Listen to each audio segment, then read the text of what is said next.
And so today we're technically going to start with Genesis chapter 12, but we're going to look at the last 2 or 3 verses of Genesis chapter 11 because it is there where we're going to be introduced to Abram. And so throughout the rest of tonight, we're going to refer to Abram as Abraham. And so he gets a name change a little bit later in the book of Genesis, but we're going to call him Abraham just so there's no confusion. I may call him Abram, may call him Abraham, but we're talking about the same guy. And so in Genesis chapter 11, after we have the Tower of Babel, we get a list of names that goes from Shem all the way down to Abraham. Now, of course, Shem, let's see if this is working. Okay, so we go from Shem all the way to Abraham. And so we see this, and it gives a list of names and a list of dates and how long they lived and when they bore their son, how long they lived before they died. If the genealogy account here in Genesis chapter 11 is complete, it does fill in some gaps for us as to how long the earth has been around, when the flood took place, when Adam and Eve were created. There are those who would look at Genesis chapter 11 and they would say, well, this genealogy list is incomplete. This was not the purpose of Moses to give a complete list. But it seems like it's kind of hard to thread that with Genesis chapter 11 because it seems like the Father is birthing the Son, and it gives how old he was when, not birthing, but you know what I'm talking about, siring the son or whatever. And you got how old he was when the son came through. And we have a direct list until we get all the way to Abraham. And one of the things that's interesting is that Shem, of course, is the son of Noah. Shem was on the ark. And the interesting thing is, was Shem alive when Abraham was born? Now, at first glance, you may say, well, no, of course not. He's on the ark. But if you look at the dates and you add up the numbers, Shem was actually still alive when Abraham was born. He lived until Abraham was about 30 years old. And so, which is kind of interesting when you think about the correlation that somebody on the ark was alive when Abraham was born. Like I said, if these numbers are a complete listing. And so, some other things that show us is that the flood occurred in about 2400 BC. A few weeks ago, I believe it was Steve Rich, I'm not sure if it was Steve or somebody else, asked how long these ancient Near Eastern flood mythologies came about to being from the flood. We talked about some of the similarities between the Epic of Gilgamesh and some other ancient Near Eastern writings and the flood account. And one of the questions was, how long did this take place? Probably about 400 years. The Epic of Gilgamesh was written about 2000 BC, so there's about 400 years there between the flood and the Epic of Gilgamesh being written in ancient Samaria, which is interesting. This would also put creation sometime about 4000 BC. And so this is interesting when we look at the numbers in Genesis chapter 11. And so any questions or comments on, yes, Brother Rick? I got one, just a curiosity question. Yes. If you look at the top, verse 10, they go from living 600 years, the next is 438, 433, 464, 239, 239 again, and 237, and 148. What do you attribute that decrease in longevity to, or can you? Well, we can't say for certain because the Bible doesn't tell us. It is interesting that back before when God tells Noah, in Genesis chapter 6, that man's years are going to be 120, there's some debate as to what is he talking about? Is he talking about there's going to be 120 years to the flood? Because that verse has been interpreted 2 different ways, and it's kind of ambiguous and hard to nail down. Is he saying man's years are going to be 120 years until the flood comes? Because we're not told how old Noah is when he's given that revelation, there's going to be a flood coming. Or is he talking about how man's years are going to be restricted to about 120 after the flood? And here we see this kind of working our way down to that age range take place. Some say one or the other. Some may say both. And really, it's hard to say. I think that's probably got something. I think there's a connection to Genesis chapter 6, because what is interesting is before the flood, the youngest person that we have that has a son is 65 years old, is the youngest. In fact, if I'm not mistaken, it's Enoch, and he's the only person to have a son before being 100 years old. And so, of course, as we know, Enoch is getting lower on the totem pole as we get closer towards Noah. And now, once we have after the flood, if you look at how old these are when they have sons, it's 35. Yeah, and so here you see a stark contrast, pre-flood and post-flood, with the youngest being 65 and the only one under 100 years old, and now they're all in about their 30s and about the age range that we kind of have kids now. And so we start seeing this different biology, if you will, of the human species, the human race. And so what attributes to that? There's been all kinds of theories. The idea that, as man began to live, chemicals started to come in. People, the further we got away from Eden, the less pure genetically we were, and you have types like diseases and cancers and stuff like that start popping up. Some people attribute to the food that we eat, the water. Some people say there was a water firmament where it was kind of like a greenhouse.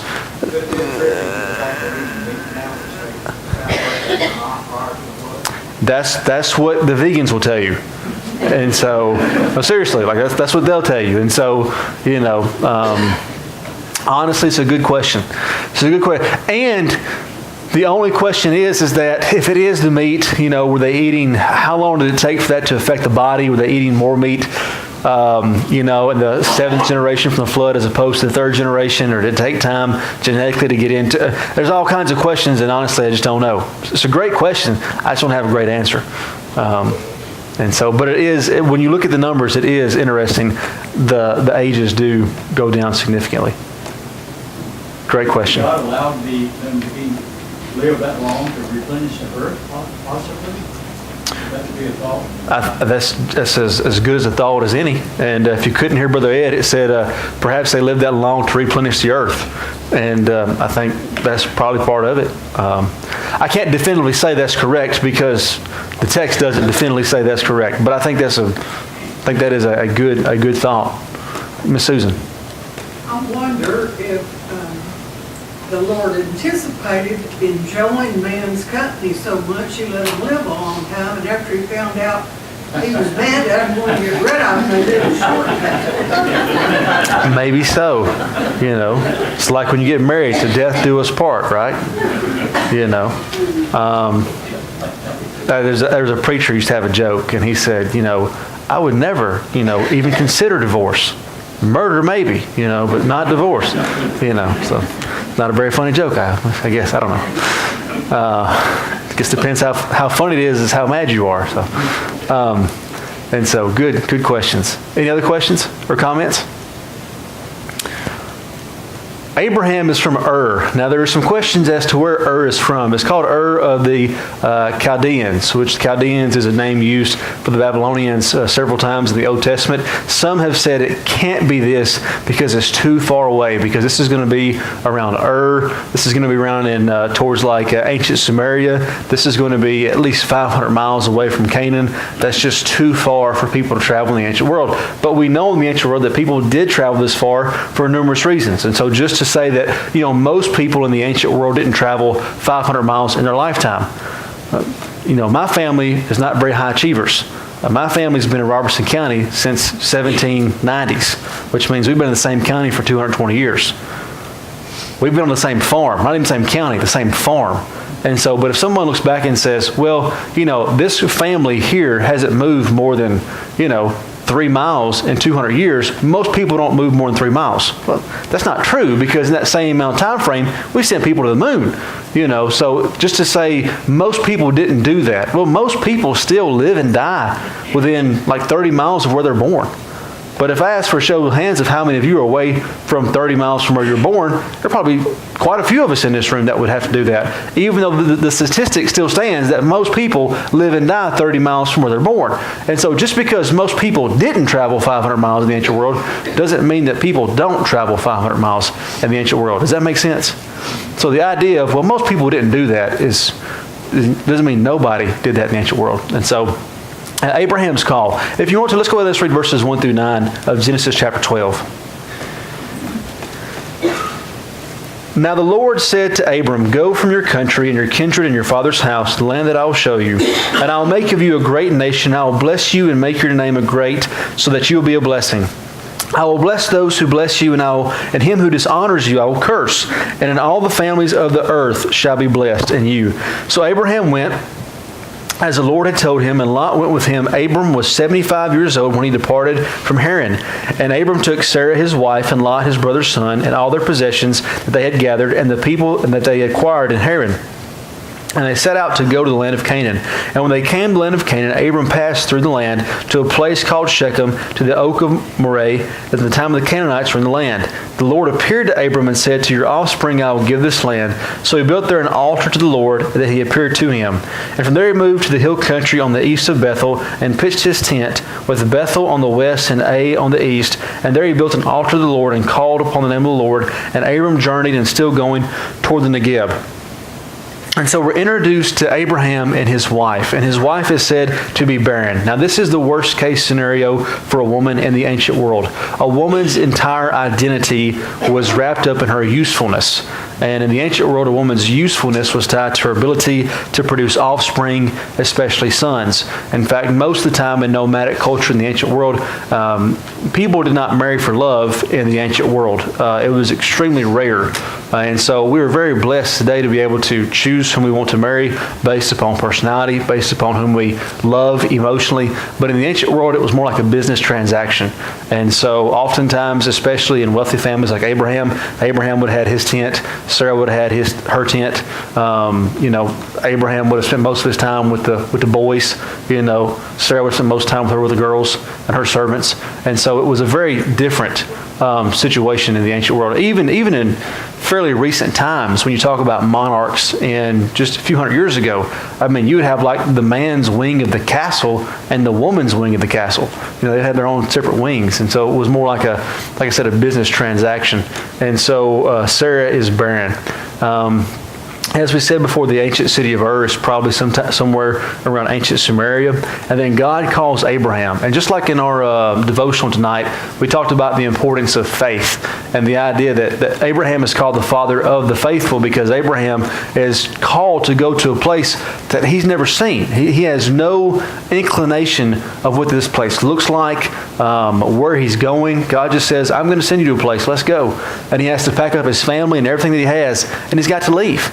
That's a daunting thing for you and I today, even if we get on Google and look at the demographics and what the tax bracket is over there and what the people speak and what language it is and take some courses. If you had to move 500 miles to a different culture, to a different society, it would be a daunting task in the 21st century in a global world. This is even a bigger deal in Abraham's time. And Abraham does that. He takes God's word for what it is, and he leaves his earthly inheritance, his earthly home, to go towards a heavenly inheritance. And as I said before, this stands in stark contrast to what we've seen so far in Genesis chapter 1 through 11. The idea that he was going to be able to leave and inherit something from God instead of waiting for an inheritance from his father. Any questions so far on those things? On Sarah's barrenness or the ancient city of Ur? Right? In this promise, it says, in all the nations, in your seed, all the nations of the earth are going to be blessed. Who is he talking about there? What is he talking about there? His offspring. His offspring. Who is that offspring? Is he talking about Isaac or Ishmael? Talking about Jesus, right? In fact, this is exactly what Paul talks about in the book of Galatians. In the book of Galatians, one of the questions was in the ancient world, and it still is today. I've had this question asked to me several times at several different congregations. Why didn't Jesus just come 4,000 years ago? Why make a promise to Abraham that in your seed all the nations are going to be blessed? Wait 2,000 years for that seed to come.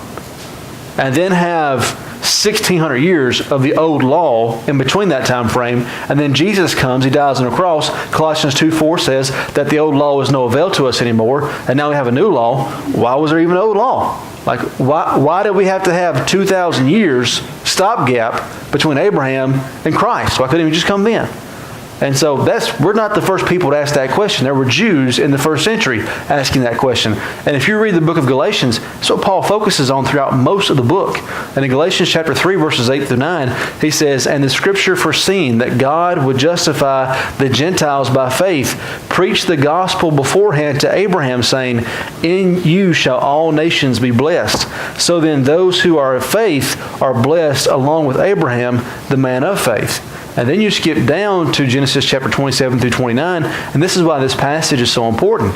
It says, in verses 23 to 29, it talks about how God put the old law to guard us, to be our taskmaster, our school guard, if you will, until Christ came. And He did that so now that we can have and enjoy the blessings that God promised Abraham if we'll clothe ourselves with Christ in baptism.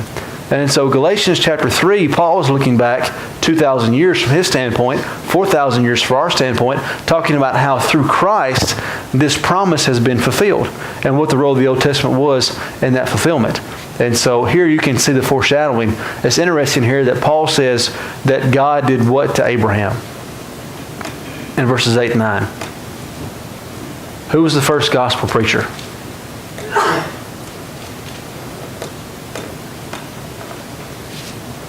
Anybody know? No, wasn't Peter. Wasn't John the Baptist. Who's the first gospel preacher? Wasn't Moses. Wasn't Abraham. Lord. It was God. What did God do? If you read Galatians 3:8-9, it says what? God did what to Abraham? He preached the gospel. Right? You know, the good news, right? The good news is that we can have salvation in Christ. Is that not what He tells them here in Genesis 12, 1 through 3? You know? Or a little bit later? Yeah. That's what He says. And so, and then He travels to Canaan. And as I said, that's about 500 miles trip there. And He makes 2 altars to God, one in Shechem and one in Bethel. Now, Shechem and Bethel are 2 cities that have highly important significance throughout the Old Testament.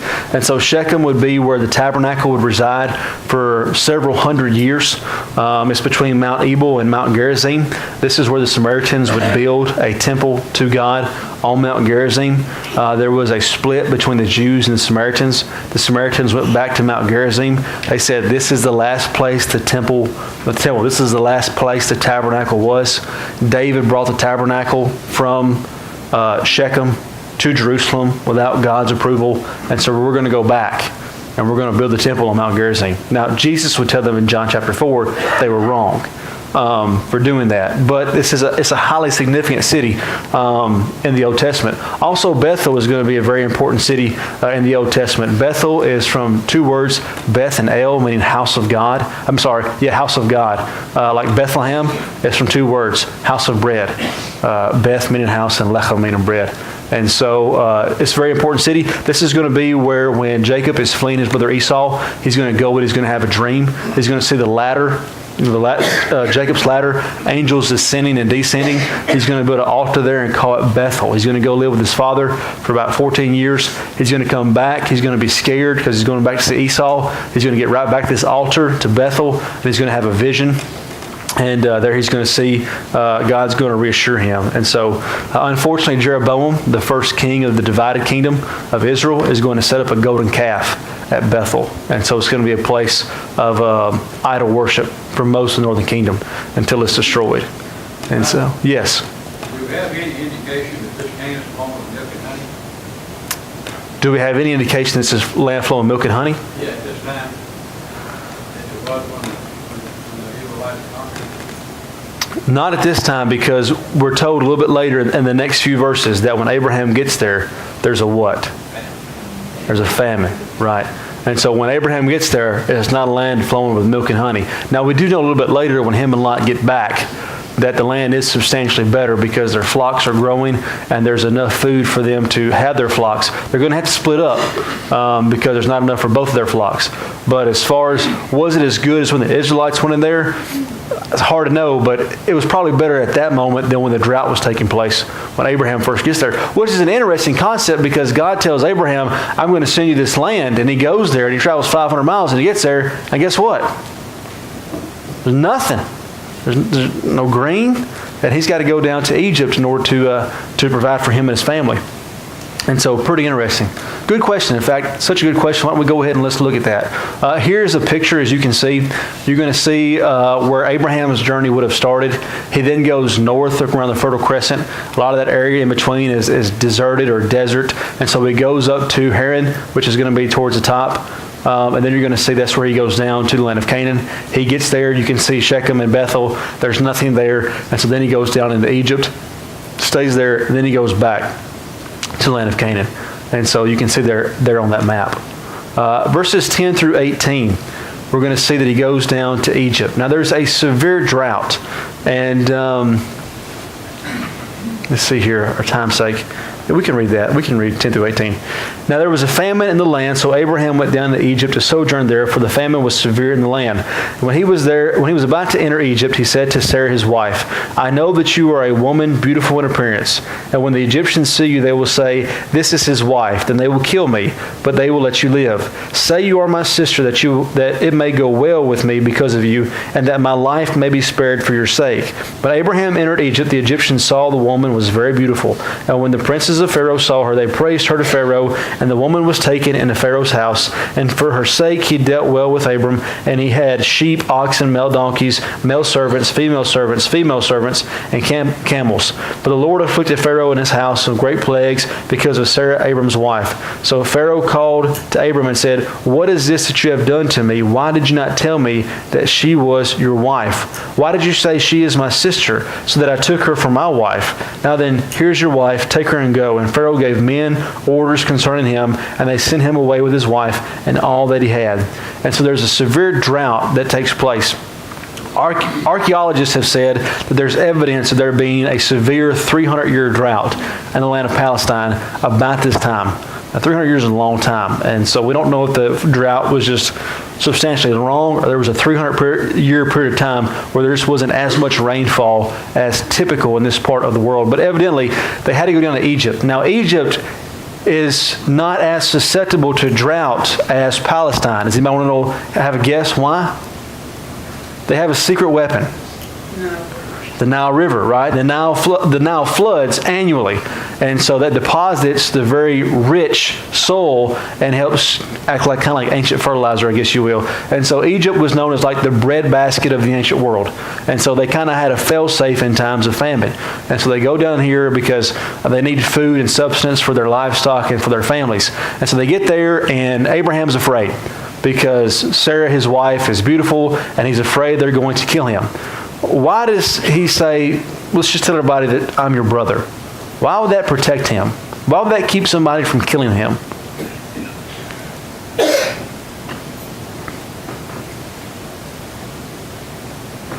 going to take care of the sister.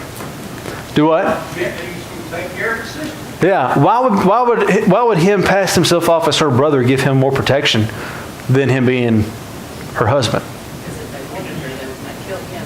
They wouldn't have to kill her brother to take her for a wife, would they? Like they would Abram. Exactly, right. It's exactly what Miss Sheila and Miss Susan are saying.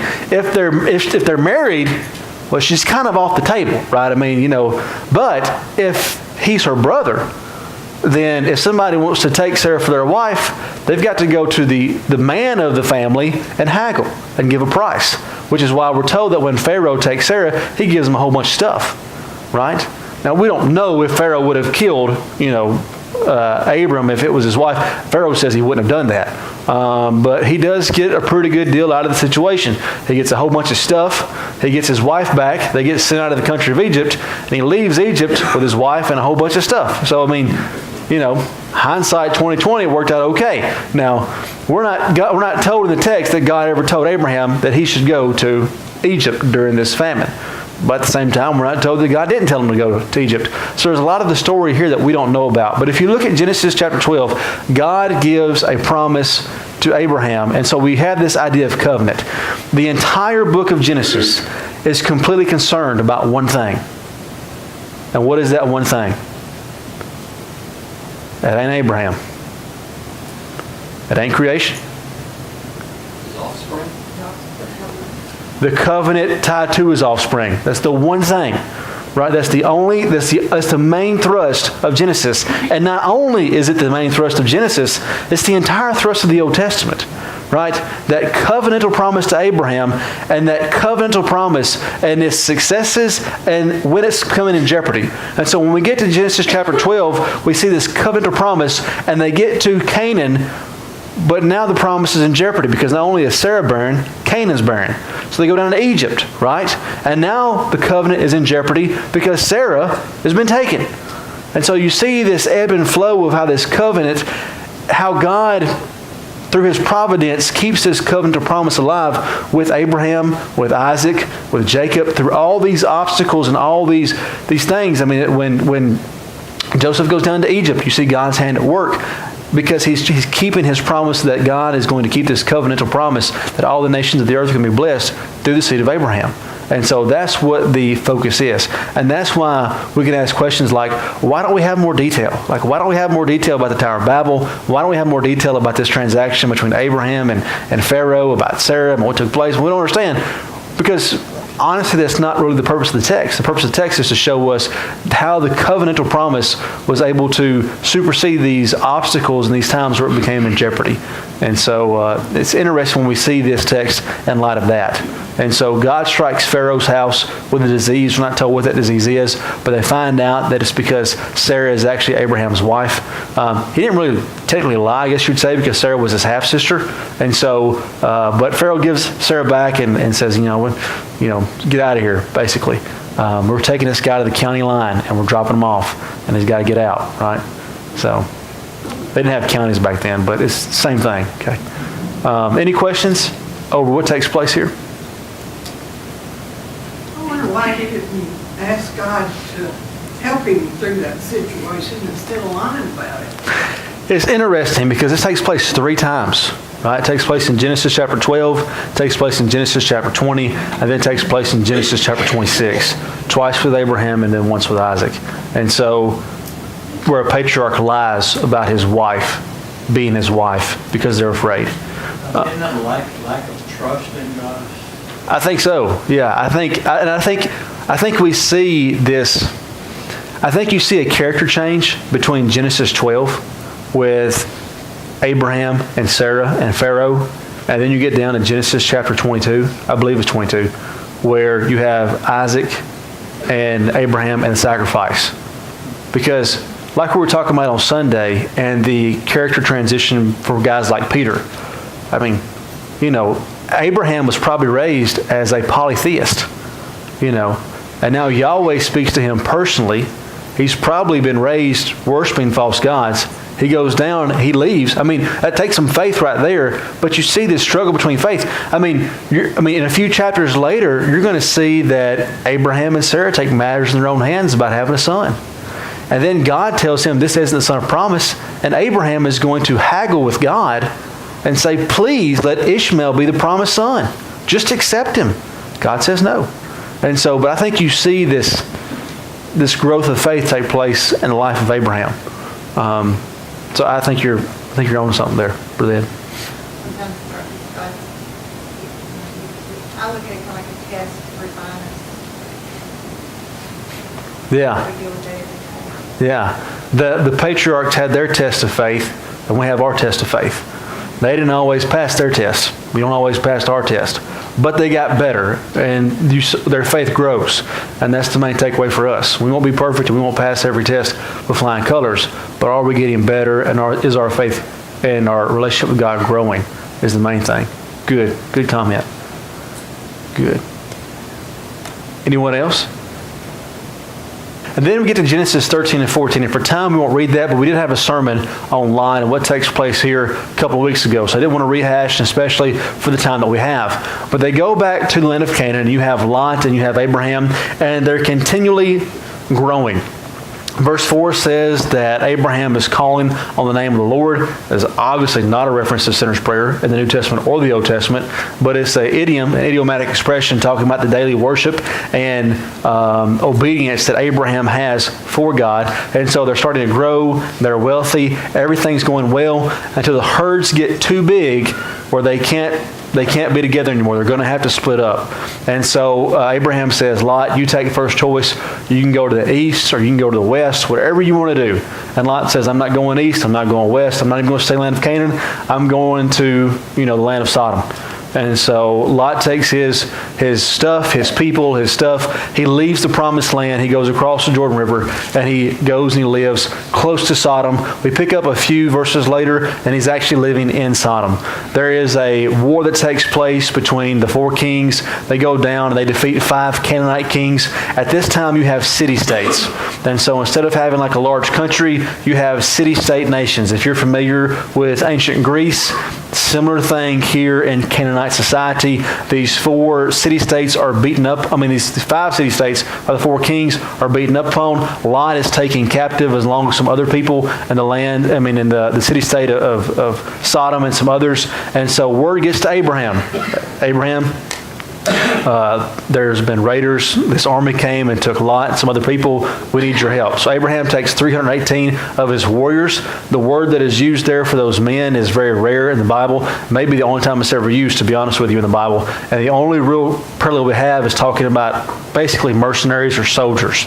And so these guys must have been, these guys weren't shepherds. They were probably, soldiers that Abraham had. Which makes you think about the wealth of Abraham. He's got 318 bodyguards, basically.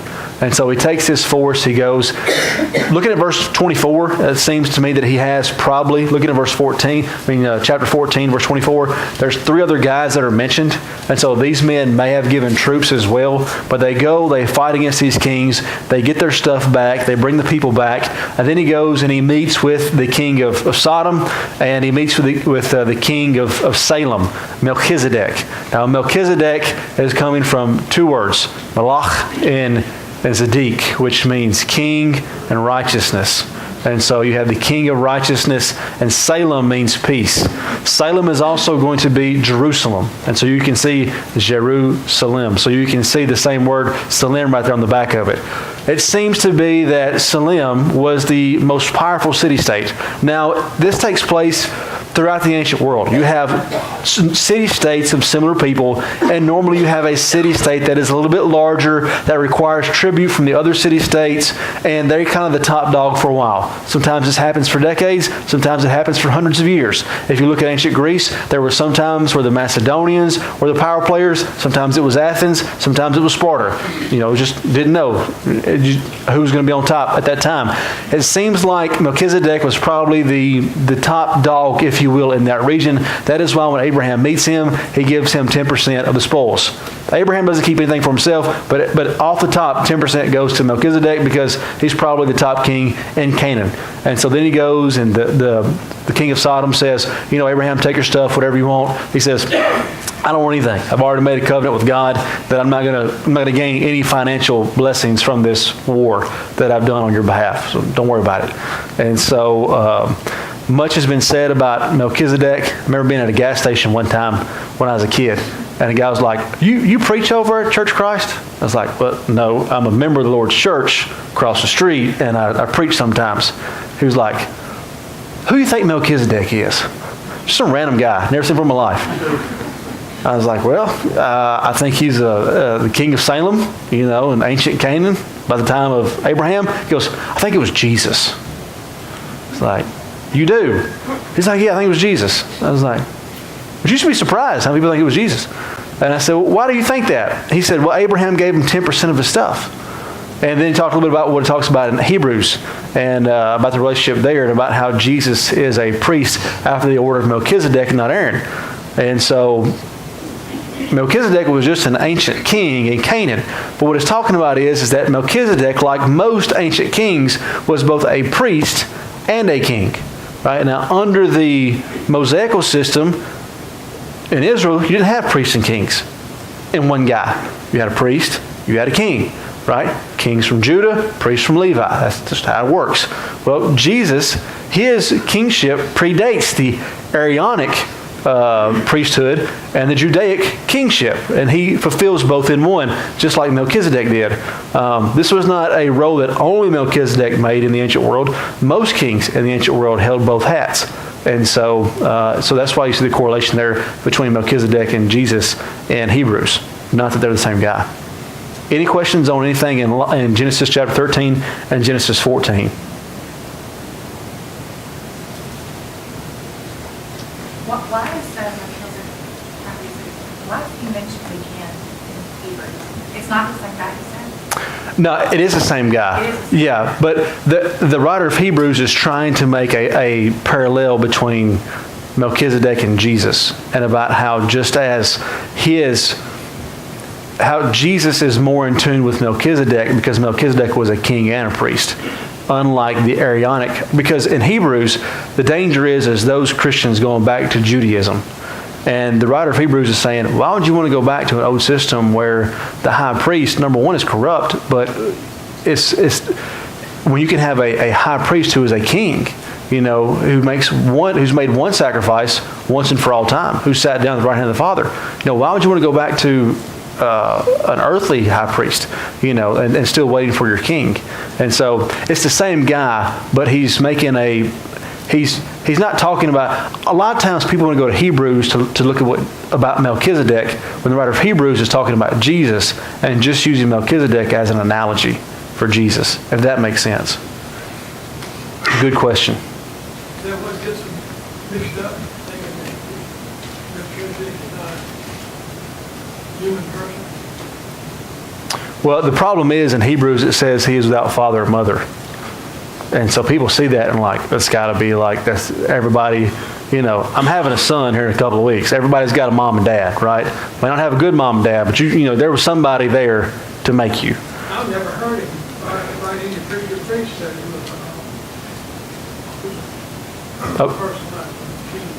he was You haven't? There's always a first. But yeah, when he's talking about no father or mother, he's not talking about the idea that he was a man that did not have an actual physical mother or father. It's just his father and mother is not mentioned in the book of Genesis. And so we're not told anything about his parents or his offspring or anything like that. Good question. One interesting thing, in chapter 13, verse 18, you have Hebron. And so this is another town where Abraham makes an altar to the Lord. And this is interesting because when David becomes king of Israel, he asks God, where do you want me to go? He says, go to Hebron. And so it's there that the people of Judah come out. They anoint David as the king of Israel. And it is there where he reigns for 7 years. He then goes and defeats the Jebusites and moves the capital of the kingdom to Jerusalem. But for the first 7 years, he reigns at Hebron, where he is anointed by the leaders of Judah. Good question. Here you can see on a map, you can see where the kings come down on the left hand of your screen, where they raid. They raid going down, and they go on the western side of the Sea of Galilee, and they go back up, and you can see in the green, which is where Abraham pursues them and then defeats them up around Dan. And so God's covenant, we'll cover this really quickly. In chapter 15, we won't read this, but Abraham's really concerned because Abraham's just fought this battle in Canaan and he got nothing out of it. In fact, all he did was make the Canaanite king stronger by getting rid of their main opposition. And so he's having a hard time, and he asks God, he says, God, did you bring me away from my father's house to do all this, and you're going to give all my stuff to some dude? Because in the ancient world, if you didn't have a biological son, you would adopt a son. Right? We've all seen Ben-Hur, right? That's what you do. And so Abraham's adopted Eliezer of Damascus. And so he's like, all my stuff is going to pass this guy he's my heir, but he's not my son. And God says, no, Abraham, look at the stars of the sky. That you're going to have a biological son, and they're going to be innumerable, and all the nations are going to be blessed by you. And then Abraham says, Lord, how are they going to inherit this land? How are they going to take this land? How will I know? And so Abraham has a vision where there's a calf, a goat, a lamb, and all these animals, and he splits them down the middle. And he splits them down the middle, and he walks in between them. God walks between them, is signified by the censer, by the smoke that comes out. And so there are some ancient writings that talk about something similar. And these things, one of those being a ritual of purity, one of those talking about a treaty where if one breaks the treaty, the other person is cursed. There's all types of similarities with this with some ancient literature, both going all the way back to the 2000 BC to 1000 BC, about something similar about cutting animals in the middle and then passing down through them with the person that you're making a covenant with. And what God is basically doing here is signifying to Abraham, you can trust me, this is going to come to pass. And so what we kind of have in Genesis chapter 12, the promise is given, the covenantal promise is given to Abraham. And so Abraham, being put to the test or whatever you will, has proven himself. And so now in Genesis chapter 15, it is ratified, which is now, it's important now because now that it's been ratified, in chapter 16, we're going to start talking about Abraham's offspring, first with Ishmael and then with Isaac. And so any questions on Genesis chapter 15? And about this kind of weird sacrificial covenant that takes place. It's an interesting chapter. If you haven't read chapter 15, if you haven't read this before, remember on Sundays when you get your bulletin, you'll have the text. Will be on Wednesdays. Be sure you read that because sometimes we'll have to skip. The takeaway is, are you willing to lose so you can gain? Are you willing to leave so you can arrive? Really, when you look at Genesis 12, 13, 14, and 15, that's the question that God asked of Abraham.